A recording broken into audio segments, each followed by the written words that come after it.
Deus é quem é o homem para impedir, nem multidão pode deter o seu agir. Se ele escolheu, não importa de onde vem, quem é. Ele levanta, ele garante quem ele quiser. Podem fazer reunião pra escolher, Deus vai provar que ele tem poder.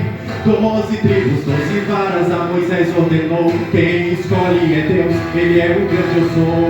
A vara que floresceu foi da tribo de Levi. Mais uma vez Deus mostrou quem é ele. Podem até questionar, mas ninguém pode mudar. Arão foi escolhido e assim será. E assim será.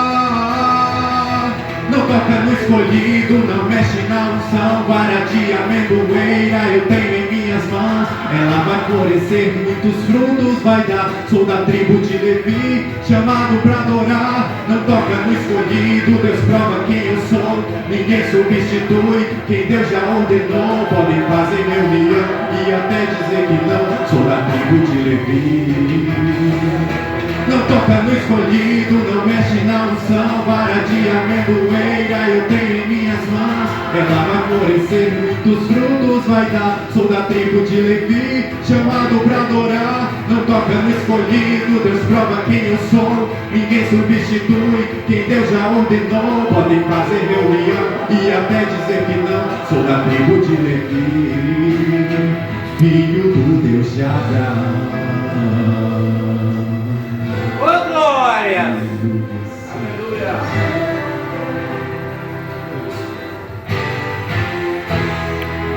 A vara que floresceu foi da tribo de Levi. Mais uma vez Deus mostrou quem é ele. Podem até questionar, mas ninguém pode mudar. Arão foi escolhido e assim será.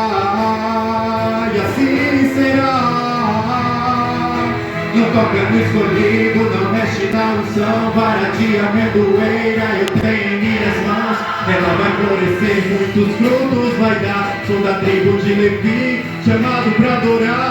Não toca no escolhido, Deus prova quem eu sou. Ninguém substitui quem Deus já ordenou. Podem fazer reunião e até dizer que não. Sou da tribo de Levi.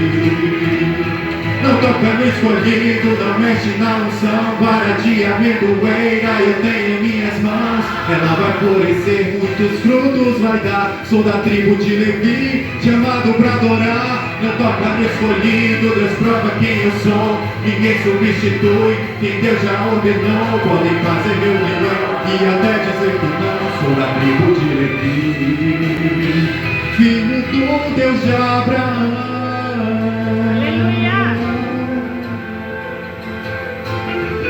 Sou filho do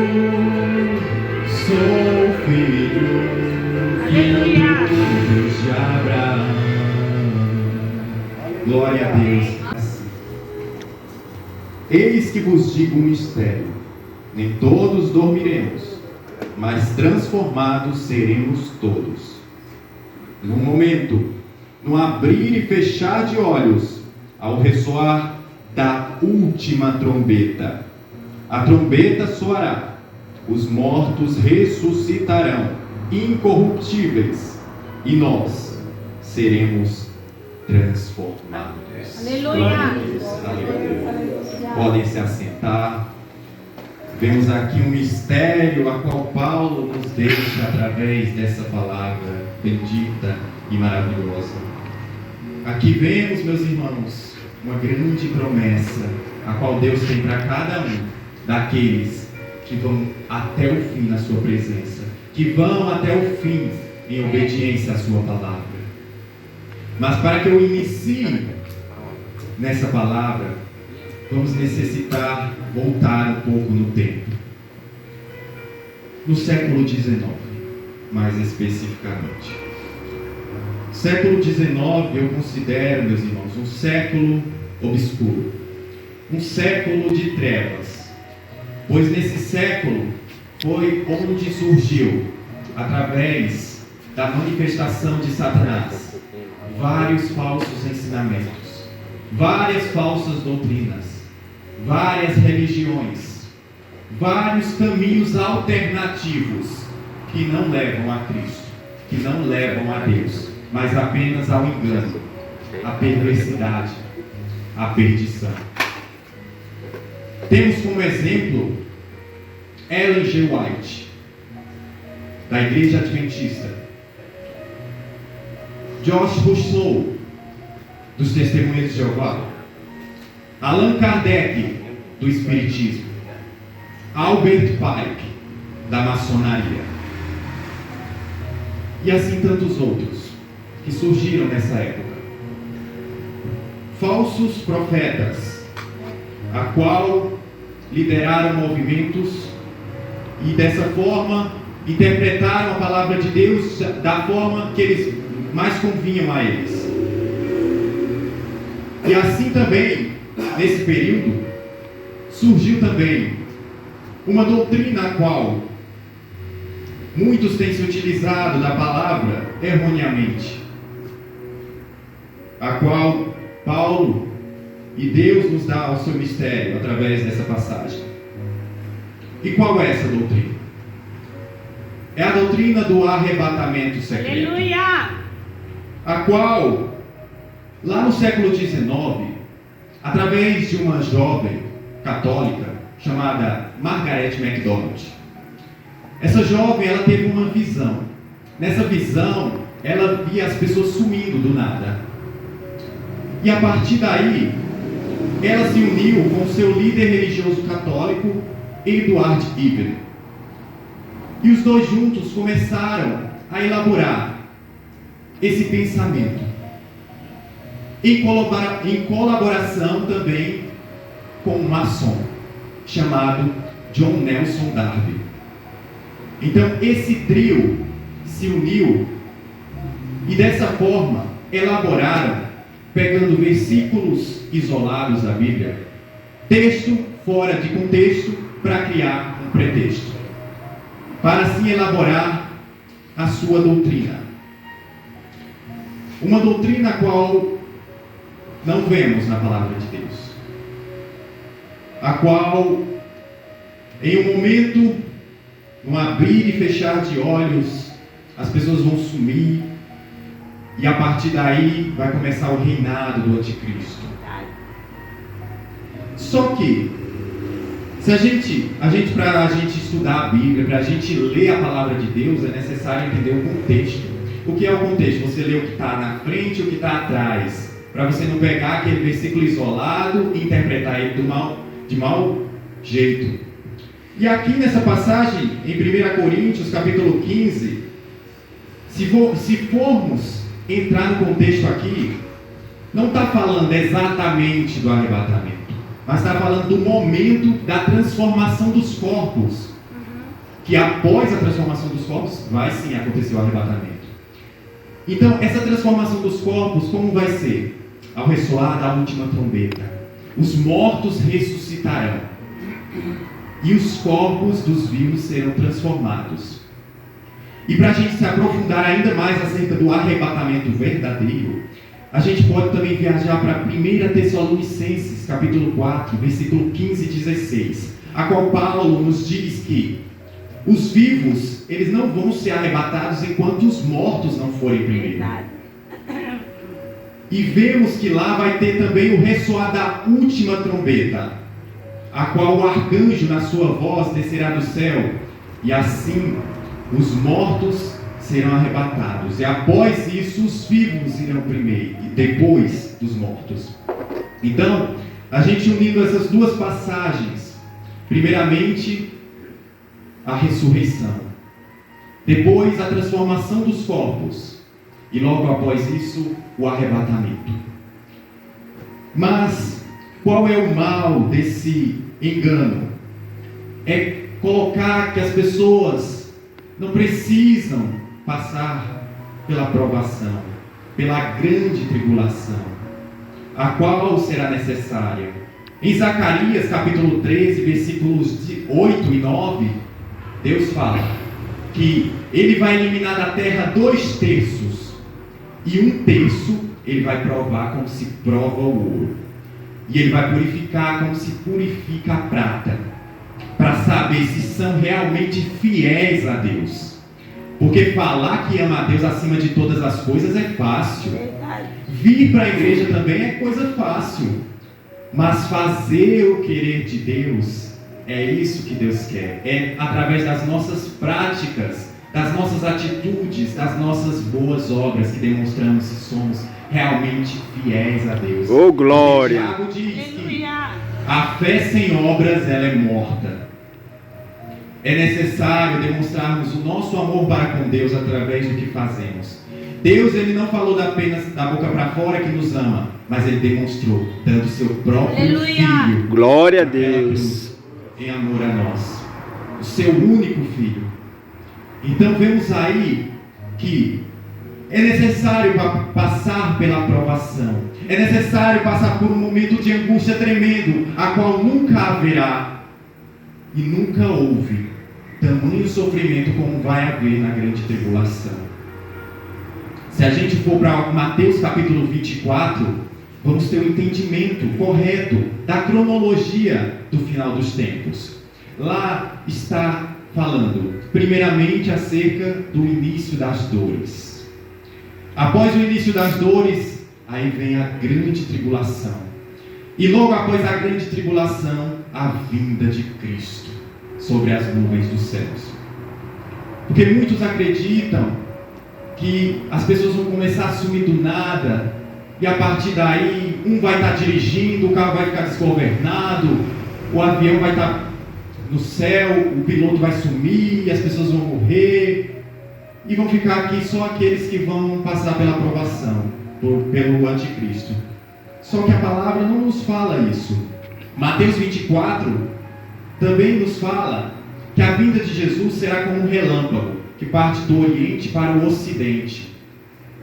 Apocalipse capítulo 1, versículo 7 diz que ele virá sobre as nuvens do céu e todo olho verá. Não será escondido, porque também quando ressoar a última trombeta, todos ouvirão. Também em Mateus 24 temos lá escrito que por causa dos escolhidos, aqueles dias serão abreviados, porque se não fossem abreviados, ninguém se salvaria. Vemos que os escolhidos, eles farão parte desse momento de grande tribulação, de grande sofrimento da terra. Porque em Apocalipse 13, versículo 10, fala que é necessário que muitos sejam presos. É necessário que muitos sejam mortos. Porque o quinto selo do Apocalipse, o que é? João viu os mortos clamando por vingança a Deus. Mas Deus, ele fala: aguardai um pouco de tempo, até que o número daqueles seja completado. Então, aquele sangue vem desde o passado, desde Abel, dos fiéis, até o último respingar de sangue, a qual será derramado por amor ao Evangelho, por amor à palavra de Deus, por amor à palavra, os mandamentos, à lei de Deus, a Cristo Jesus. Essa é a perseverança dos santos. Essa é a fidelidade para com Deus, a qual nos fala Apocalipse. Vemos também que a palavra, ela é bem clara. É necessário sermos provados para sermos aprovados por Deus. Porque Deus, ele quer pessoas purificadas, santificadas, pessoas dignas, a qual serão salvas naquele grande dia. Outro engano acerca disso é que muitos, acreditando nisso, vão acabar aceitando a marca da besta, porque o Apocalipse diz que as pessoas vão ser enganadas, vão aceitar a marca da besta porque vão ser enganadas, não porque uma pessoa vai passar na sua porta perguntando se você vai querer, não, porque vão ser enganadas. Mas graças ao bom e soberano Deus, ele fala que, se possível, enganaria os escolhidos, mas graças ao amor dele para com o seu povo, não serão enganados por Satanás. Glória a Deus. Porque grandes falsos profetas virão nos últimos tempos, enganando a muitos com prodígios, com maravilhas, e é o que temos visto. Se a gente for ver na mídia, muitos filmes, séries, vêm colocando esse tema, o arrebatamento secreto, pessoas sumindo, as pessoas ímpias ficando, e isso já está colocando na mente das pessoas, acostumando com isso, para que quando aconteça algo do tipo parecido, elas já estejam cientes daquilo. Satanás, ele é astuto, ele sabe como trabalhar com a mente das pessoas. Ele vai elaborar um falso arrebatamento secreto, porque a tecnologia ela está avançada de tal forma que nas profundezas ocultas da ciência, eles já podem criar hologramas, eles já podem criar formas sonoras para enganar as pessoas. Mas Satanás ele está esperando o momento certo para fazer isso. A permissão de Deus. Porque também vai falar em Tessalonicenses que por causa das pessoas não quererem se firmar na verdade, Deus ele permite enviar a operação do erro, para que as pessoas sejam enganadas, porque elas desprezaram a verdade, porque elas desprezaram o Evangelho de Deus. As pessoas têm acreditado num falso e num falso Evangelho, a qual não precisa mais fazer nada para viver com Cristo. Vemos aí um Evangelho da teologia da prosperidade, a qual as pessoas estão firmadas mais nos bens materiais, mais nesse mundo, do que no próprio Deus. Estão focadas mais no abençoador, quer dizer, na bênção do que no abençoador. E vemos aqui a palavra, a qual diz, não nos apeguemos nos bens dessa terra, mas nos bens celestiais.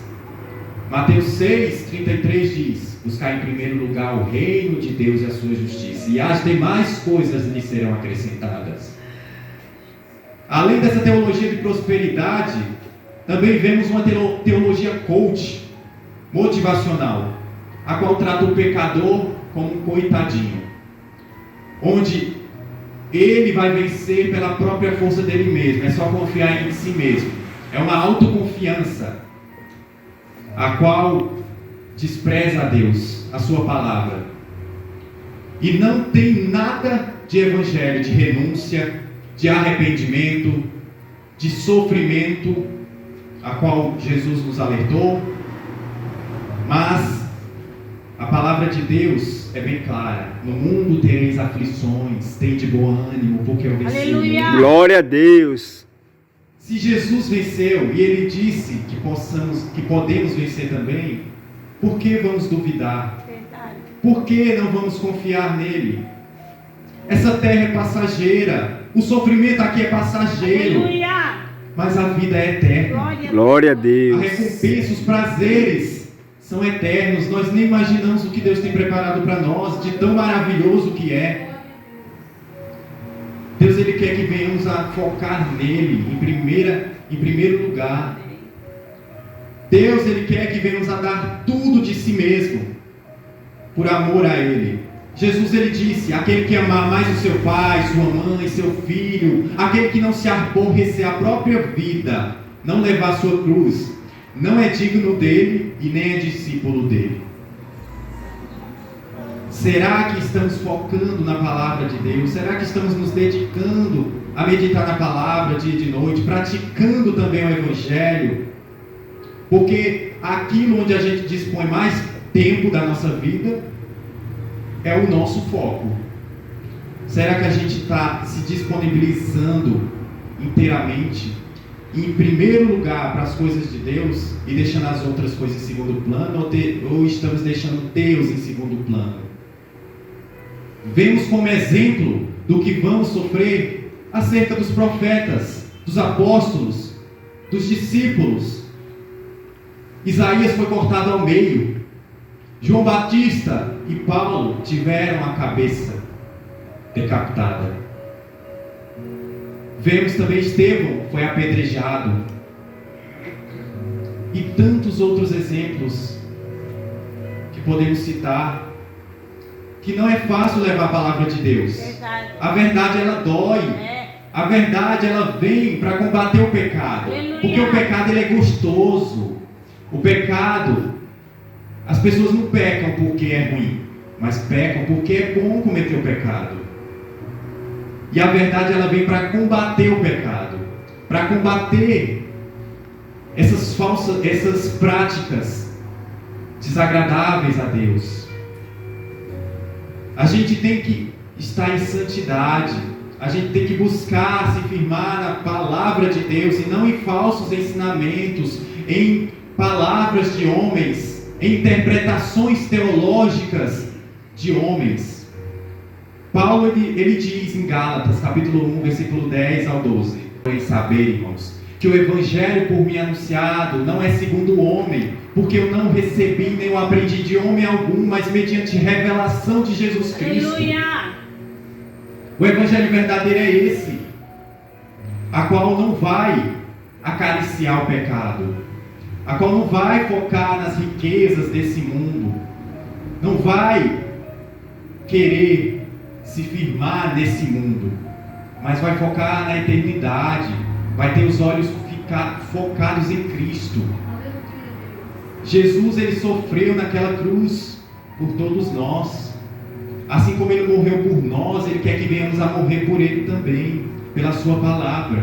Jesus é a palavra encarnada. Glória a Deus. Fala, Deus. Devemos fazer o ID, a qual ele nos ordenou. Levar o evangelho a toda criatura. Aleluia. Obedecer a lei e os mandamentos. Ajudar o próximo necessitado. Estar sabendo que os dias que vão vir são difíceis. Não espere melhora, meus irmãos. Estamos nos finais dos tempos. Vai vir coisa pior. A palavra que está dizendo isso, não sou eu. Mas devemos estar focados com a nossa visão em Cristo Jesus, para não sermos enganados. Devemos estar focados em Cristo, porque Ele é o único guia. A ninguém chame de guia, porque só Ele é o guia. Devemos estar diante da presença dEle a todo tempo, orando, jejuando, meditando na palavra, praticando o Evangelho. Venhamos a estar aptos a sofrer, porque o sofrimento, ele é necessário. O sangue vai ser derramado, mas ele diz que nem um fio de cabelo será perdido em vão. Tudo aquilo que a gente vem a perder por amor ao Evangelho, ele vai nos recompensar na eternidade. Ele diz que aquele que deixar seu pai e sua mãe por amor a ele, ele vai lembrar dele naquele grande dia e será honrado. As perseguições, as calúnias vão vir para o servo de Cristo, para tentar abater a fé, para tentar parar. Satanás, ele é astuto. Ele tenta de um lado, ele tenta de outro, tenta na frente, tenta atrás, tenta em cima, tenta embaixo. E é por isso que Efésios 6 diz: revesti-vos de toda a armadura de Deus. Não é só de uma parte, duas ou três, é de toda a armadura de Deus. Glória a Para que não venhamos a Deus. estar dando brechas ao diabo, para que ele faça o que ele bem quer da nossa vida. Porque quando ele acha uma brecha, aí ele destrói. Por ele, nós já estaríamos mortos. Mas Deus não permite. É verdade. Então venhamos a estar atentos ao que está por vir. Apocalipse, capítulo 7, versículos 13 e 14, vai nos dar um entendimento, confirmando isso. Um dos anciãos tomou a palavra dizendo: estes que se vestem de vestiduras brancas, quem são e de onde vêm? Aleluia! Respondi-lhe, aqui é João falando com um dos anciãos: meu Senhor, tu sabes. Então um dos anciãos me disse: são estes os que vêm da grande tribulação, lavaram suas vestiduras e as alvejaram no sangue do Cordeiro.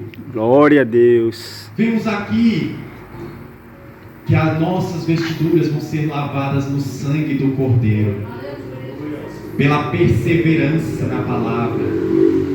por perseverar até a morte. Apocalipse capítulo 2, versículo 10, Jesus nos diz que aquele que perseverar até a morte, esse herdará a coroa da vida. Glória a Deus. A salvação ela não é fácil, meus irmãos. Jesus ele nos diz que a porta é estreita. Quem quiser dar o reino de Deus tem que ser a força. É necessário renúncia, arrependimento. Não é de qualquer jeito. Pecado não entra no reino dos céus. Por isso devemos nos lavar no sangue do Cordeiro. Devemos estar atentos à palavra. Devemos obedecer ao que Cristo nos pediu. Também vamos ver que fala no ressoar da última trombeta. E Apocalipse vai ser bem claro. Daqui que chegue na última trombeta, vai vir flagelo, vai vir praga, vai vir doença, vai vir fome, vai vir guerra, que é a própria grande tribulação. Então, é necessário vigiar e orar para que não venhamos a cair em tentação.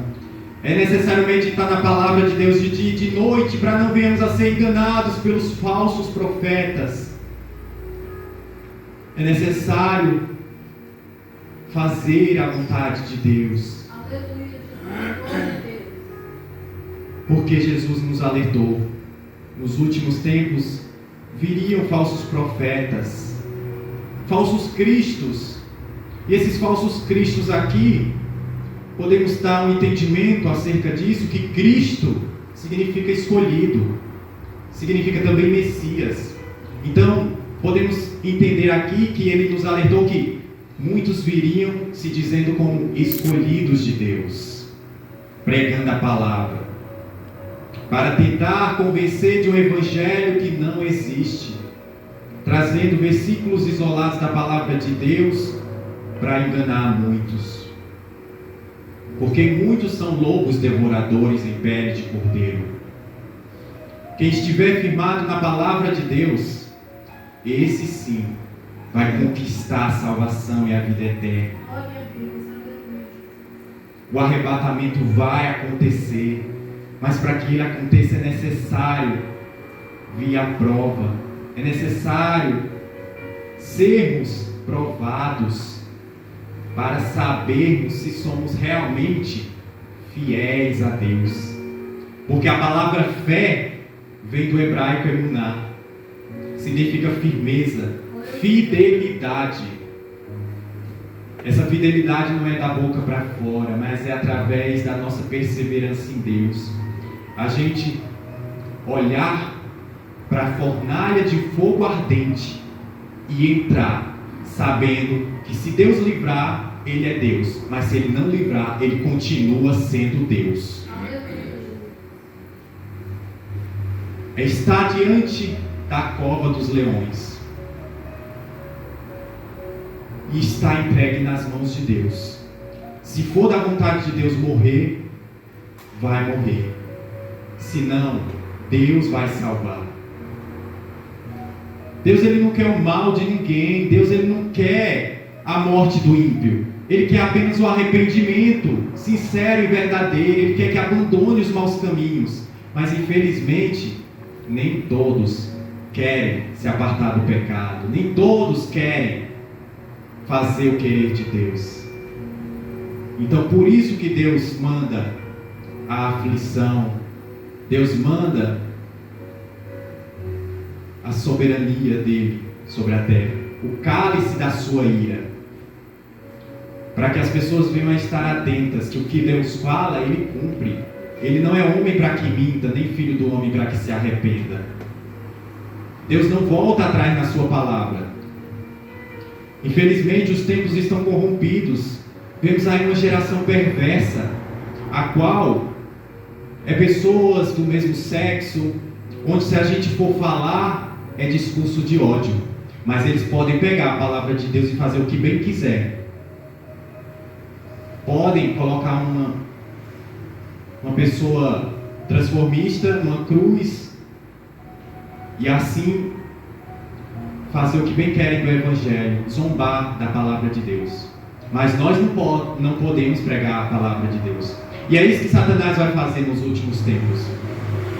Leis e regras para proibir o Evangelho, para aprisionar quem falar da palavra, como já temos visto na China. Já temos visto nos tempos de hoje pessoas estão sendo mortas, missionários sendo mortos pela palavra de Deus, pessoas sendo punidas por falar de Jesus. Mas Satanás, ele não vai parar a palavra, ele não vai parar a pregação do Evangelho, porque os planos de Deus não podem ser frustrados, nem muito menos impedidos. Glória a Deus.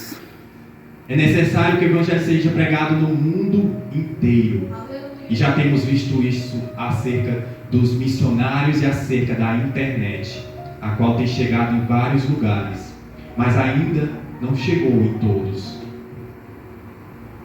E no momento certo, naquele grande dia, Jesus virá. Ele veio como um cordeiro, mas agora ele virá como um leão. Ele virá com seus olhos em fogo ardente para punir os ímpios.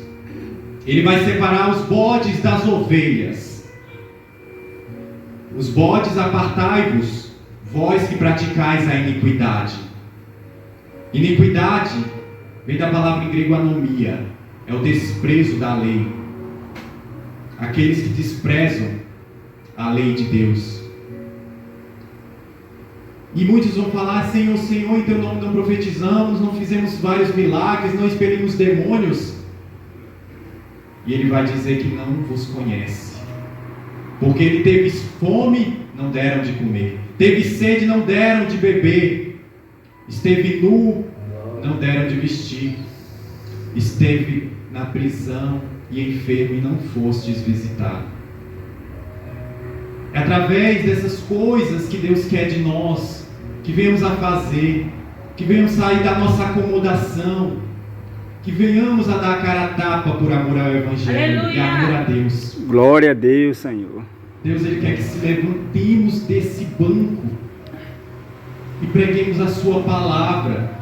Deus, Ele é amor, mas também Ele é justiça e também fogo consumidor. Deus, Ele quer que venhamos a dar um bom testemunho, para venhamos a ser instrumentos nas mãos dEle. Então, meus irmãos, vemos aqui que o Evangelho não é fácil. Vai haver sofrimento, vai ter aflição, vai ter provação, porque é dessa forma que se limpa das impurezas desse mundo. É dessa forma, com unhas e dentes, que demonstramos nosso amor para com Deus. Deus, Ele é fiel para nos recompensar. O Evangelho não é fácil, é difícil, mas ele é gratificante. Igual a esse Deus não há outro. Aleluia! Ele é o único, soberano, exaltado, acima de tudo. Ele é o Criador dos céus e da terra. Ele julgará o povo e as nações, porque o povo se apartou da sua palavra. O povo não quer saber mais do Evangelho. A perversidade está corrompendo o mundo inteiro. Vemos aí promiscuidade em todos os lugares, fornicação, relacionamentos promíscuos, mentiras, cobiças, invejas, tudo isso que pertence ao diabo. Que venhamos a nos vigiar, para não venhamos a estar dando péssimo testemunho, desonrando o nome de Deus. É fácil ser crente na igreja, mas tem que ser crente lá fora também, e no meio da nossa família. É dessa forma que ganhamos almas para o reino. É dessa forma que Deus nos usa enormemente. Que Deus faz com que venhamos a batizar, a expelir demônios, a curar enfermos, a pregar a sua palavra.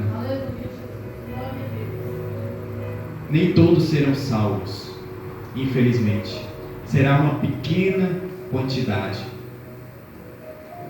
Porque diz na parábola da figueira, um será levado, outro será deixado.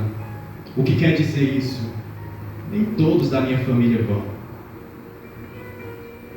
Um está trabalhando no campo, um será levado, outro será deixado.